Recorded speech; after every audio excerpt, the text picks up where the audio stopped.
This video is going to be about my problem child, the 2024 Mazda 3 Turbo Premium Plus. I've just started the car, just wait for it to get the fluid going a little bit. I know people are going to be like, oh my god, you can't possibly need to idle a 4-cylinder before you take off. But I do. So let's get started. I got my little script on what I need to say because this is the third attempt and there is a loose dog outside. Anyway, back to phone point. So I got my notes on it's going to be broken up into a few different parts. The intro, the journey to this car and why it was considered, how I bought it, the specs of the car, exterior, interior, all that kind of stuff, mechanical performance, reliability, so on. Things I love about it and things I don't. So, as an introduction, I have recently moved from Niagara Falls, Canada to Austin, Texas. So there's a big climate difference, and obviously fuel cost is different. It's different between the two regions vastly. The title is a little bit misleading per se, saying that this car is a problem child, but you'll slowly realize why I say that. Okay, so how I ended up with this car. Mazda has been one of those low-key cars that I've really liked, but could never put my finger on it to buy it. A really good friend of mine bought his about 2 years ago. Actually, I was the one who recommended him that he get a Mazda because they've been pretty reliable. I've had a university friend that actually still has a Mazda 3 hatchback, the third generation one. He seems to have had no issues with it. My cousin had a Gen 2 hatchback from the Ford days. Or it might have been Gen 1. I don't remember. But apart from the rust issues, he didn't really have any problems. However, he did have the Skyactiv engine. During the Ford times, there were two engines you could get. You could get the Mazda Skyactiv ones, and you can also get the Ford shared engine. So his had the Skyactiv X. His car had no issues. And then another cousin of mine was looking for a car, and we helped her get a Mazda 3, Gen 3 sedan. That was the first time I drove a Mazda ever, and I absolutely liked how that car drove compared to the other cars in the price category. I don't know if you caught the turbo noise, but going back, yeah. She got a Mazda 3, and I actually test drove that for her when I got it to make sure that everything's okay, and there's nothing wrong with it. It actually drove really nice for how many kilometers was on that car. I'm going to be switching between kilometers and miles pretty back and forth, so I'll typically reference in the video if I'm the other unit if I say it, just because I'm still getting used to the miles. I am predominantly a metric system person, grew up with metric systems, so that's what I know. So that was the third Mazda experience that I've ever had. And then the fourth one being very recently, within the last 2 years. My friend was looking for a car, and he's one of the people that actually likes a nice interior and everything. So for something in his price category, at the time was 20,000 Canadian, he looked at the Mazda 6 and he instantly liked it. He's like, this is a nice car. It drives nice. The interior is nice. The sound system was nice. He had all the amenities, heated seats, everything. For a Canadian climate, that's perfect. And so when I went to buy my car, I was like, you know what? I'm living alone. Gas is cheap. What can I get within the mid $30,000 price? So I had a few considerations that I did. Obviously, Toyota was up there for me because my family's been driving Toyotas for over 20 years now. And it's like the comfort car. Like, when in doubt, go for Toyota. Not the sportiest, doesn't have the best interior, but you know you can count on it. So I went to see a 2023 or 4 Toyota Venza. Why the Venza? We actually have one back in Canada. That was my car that I drove while I was there. It was I still miss that car when I drive it. It's just so smooth. Their hybrid system, it's quiet, it's everything you would want. Unfortunately, the price point just didn't work out. For a used XLE 2023 or 2024 Venza, they wanted like $45,000 USD, but the car's condition just wasn't good enough for me to, like spend 45 USD on it. Because that's almost close to what we paid for when we got the Venza new in Canada. So it's like trim to trim. Just didn't make sense. Also, like, why don't they have cooled seats here in Texas? Like, it didn't make sense. The other car I test drove, totally different, was an Infiniti Q60 coupe with the twin turbo V6. Oh man, that car was fun to drive. I almost bought that, but the turbo leaking oil, there's been significant issues with that particular car, and that they've actually extended the warranty and everything. I'm like, I don't want to deal with a car with a turbocharger replacement. That's just, and it did have like 60,000 miles on it, so that was quite a bit too. The other thing I got addicted to from the Venza was the all-wheel drive system. It just feels so much nicer to have a car with all-wheel drive, especially around on-ramps, and just like generally taking off and accelerating. So I'm like, I want a car with all-wheel drive. I did test drive a Volkswagen Arteon, which is like the sedan version of the Golf GTI/R, depending on how it's equipped. That one I just couldn't like do with the interior, and the way that thing shifted was like too aggressive for me, especially coming from a Toyota, which are like known to have extremely smooth shifts. It was just like, I don't know. So I'm like, I don't want VW. My friend here really tried to suggest Kia. I'm like, I can't do Kia. I just could not do Kia. I just don't know what their design choices are and what they're doing, and neither could I do Hyundai. So that leaves me with a vividly very different car. I looked at the Model 3 all-wheel drive. I test drove it. It was not bad. It was nice. Had the power for sure. But the downside being that it's expensive. It's like $45,000-$50,000. Especially I don't get the rebate. So I'm like, well, I'm not spending that much on a Model 3. Plus I live in an apartment here, so charging at home is kind of outside the question. So I'm like, you know what? Screw that. And then I saw Mazda 3.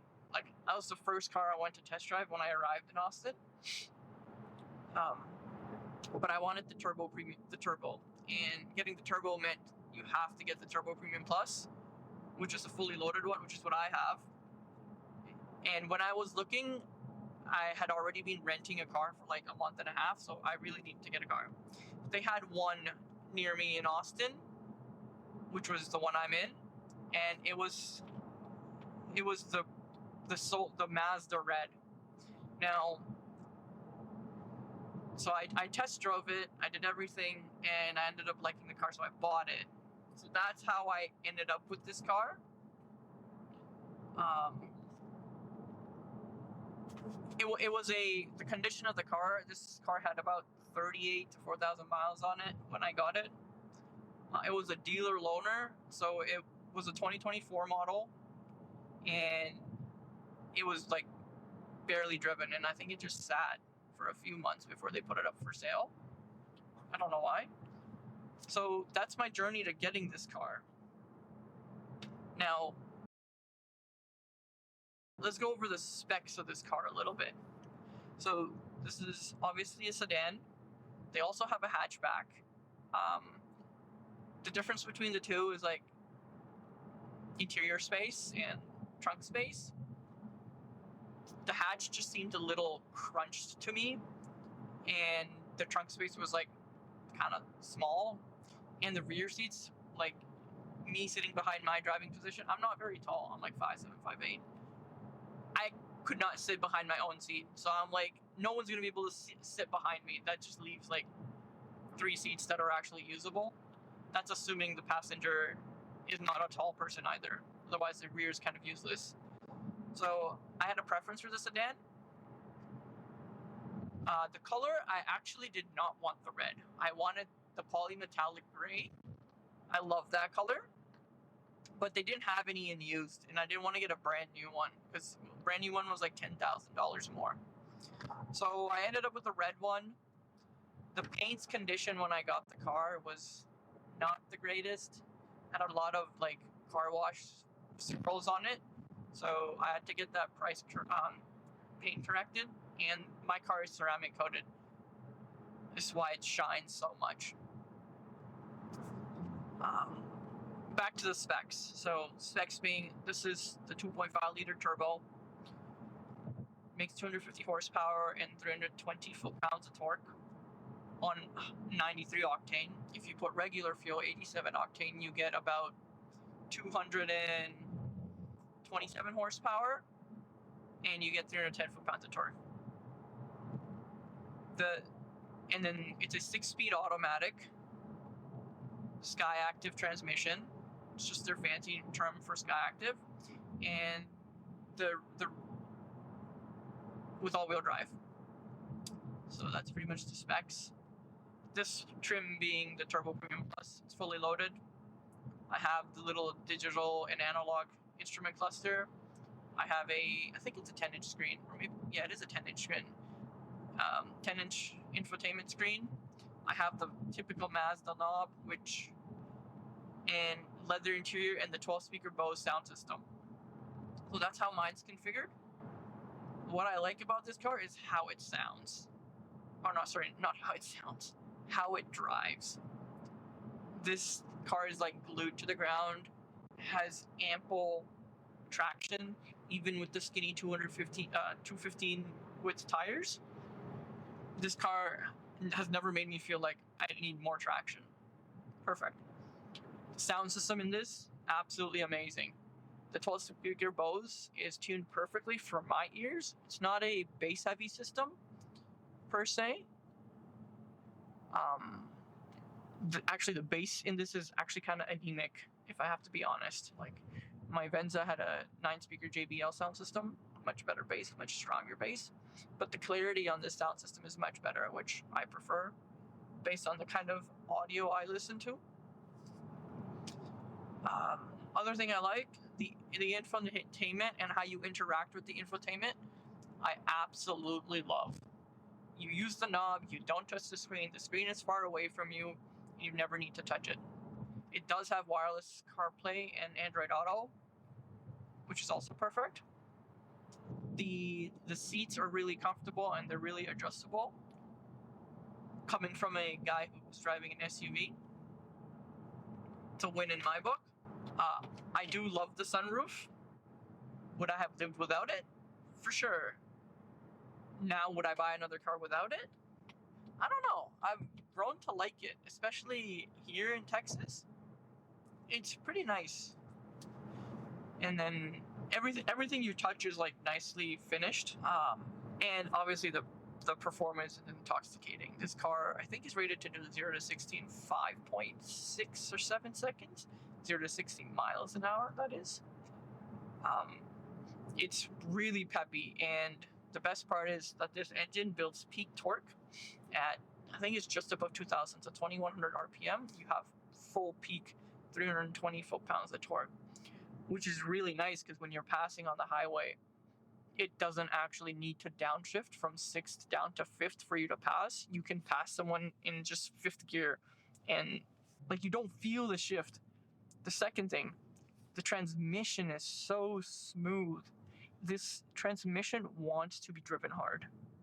Not that I drive it hard, I actually baby it, but there are those days when I do. It's quick to shift for the price category it's in. It's not a DCT. It's not going to be as quick as a Golf GTI or a Golf DSG. But for like compared to a Civic, a Corolla, a Kia, in that range, absolutely amazing transmission. It's probably one of the nicest transmissions I've driven. Even better than a Toyota transmission. Instrument cluster is another thing I really like. It's very simple. You have a digital screen in the middle. On the left, you'll see your miles per gallon, and on the right, you can see your range. Those two are configurable, but it still shows you the same information. On the left side, you have the tachometer, and on the right, you just have your engine temperature and your fuel gauge, your analog fuel gauge. That's it, nothing else. It's very simple, it's very intuitive to use, and you kind of almost forget that it's a digital screen sometimes. That's how well they did it. The steering buttons, I really like. It's a nice steering wheel. It has a heavy weight to it compared to like regular cars, and all the buttons are perfectly laid out. And it does have paddles. My model being the top trim, did have paddles. That's some of the stuff I really like about this car. Now, going on to the stuff I don't like about this car. So, the noises. Like, this car, Mazda makes good cars, but their fit and finish, in my opinion, is nowhere near Toyota. Toyota just has a much superior fit and finish, in my opinion. The other thing I'm consistently annoyed about is when I got this car, for some reason the transfer case was making a noise, so I had that replaced under warranty. The dealership handled it, no questions asked. There are known issues with this car, which I'm going to go over. One being the rear differential is one of the weak points of this car in the all-wheel drive, specifically on the turbos.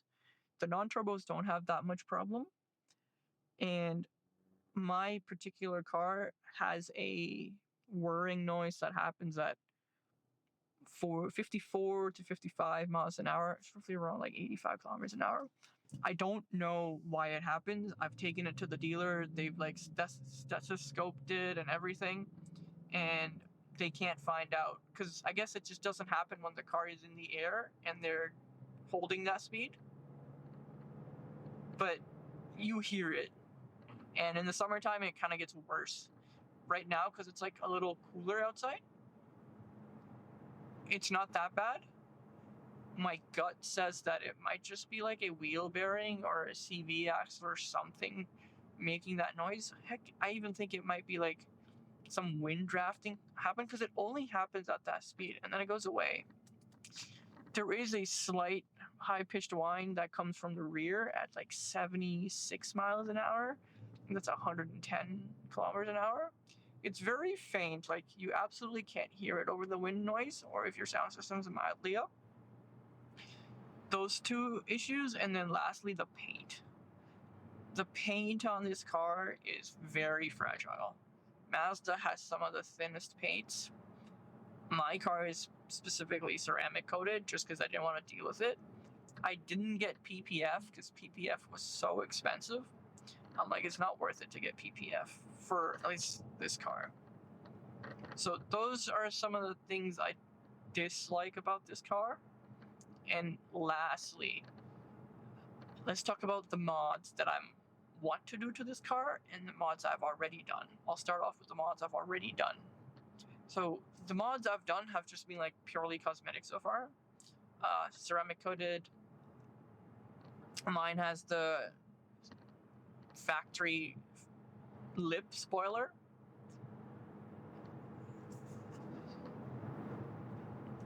And I have obviously this Mazda branded seatbelt that I got from AliExpress, and then all the tire pressure, the fill points have like red caps matching the exterior paint that I also got from AliExpress.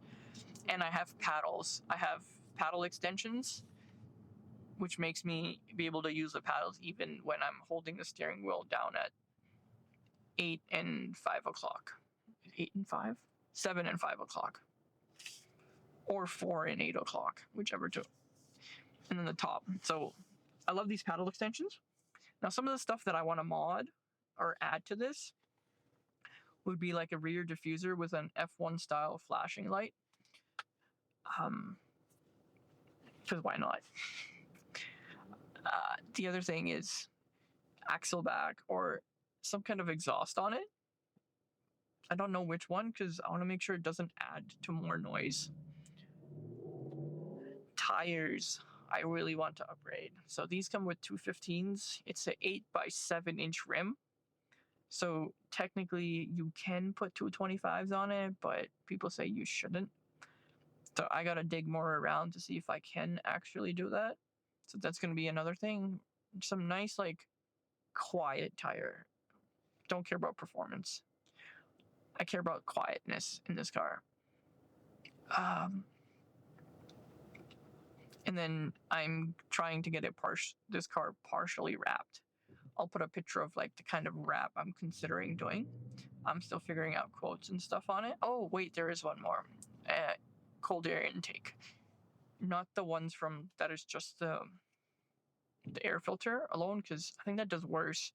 Because this car's engine bay is actually really hot. So I think Takata sells you like a full enclosure that connects to the factory one, and it also looks nice. So that's one thing. And oh, sorry, one more thing. Chassis braces. One in the engine bay, and then there's a company that sells you underbody braces. One goes right behind the diff, and one goes on the front underneath to stiffen the chassis up. And yeah, that's it. I will be posting more videos on this car as I mod it and do stuff. But yeah, thank you for watching this video. I hope you liked it, and please leave a like if you want more videos